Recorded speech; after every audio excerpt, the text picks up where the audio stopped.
Merci. Partout où je me rends, je vois des citoyens qui aiment les paysans, que ce soit dans des AMAP, qu'elles soient bio ou pas, que ce soit dans des coopératives de producteurs, qu'ils soient conventionnels ou en agriculture raisonnée, ou encore dans les marchés de plein vent que nous connaissons tous. Pourtant, j'habite dans une zone où l'urbain et le périurbain sont censés être le terreau de cette défiance à l'égard du monde rural et des agriculteurs.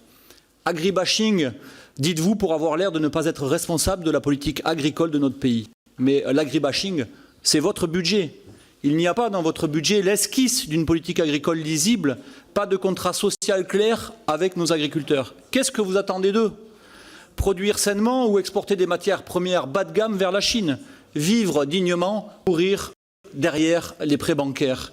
Que faites-vous face à l'industrie agroalimentaire ou encore face à la grande distribution qui pressure les prix et enfonce la tête de nos éleveurs, en particulier, encore un peu plus sous l'eau? Où est l'interdiction d'acheter un produit agricole en dessous de son coût de production?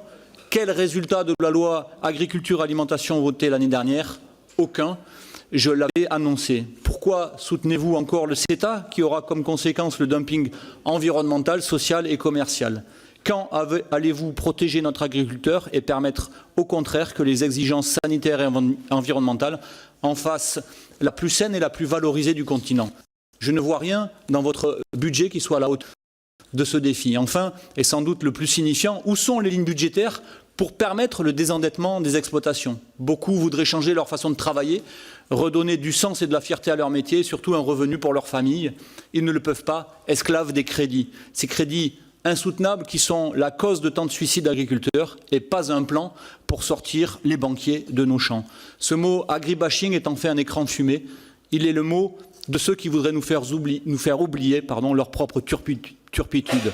Alors, vous pouvez continuer à vous cacher derrière des mots et des formules toutes faites comme agribashing. Pendant ce temps-là, un tiers des Français sont touchés par des maladies chroniques du fait de leur alimentation et ça nous coûte 50 milliards d'euros par an, 10 fois le budget du ministère. Qu'allez-vous faire pour qu'enfin notre agriculture soit en capacité de produire, une alimentation saine pour tous et soit en mesure de garantir des revenus décents pour nos agriculteurs à cette heure? Si on continue sur cette voie, je termine, dans 10 ans, il ne restera dans nos champs que des industriels et des banquiers. Je vais vous dire un truc quand même.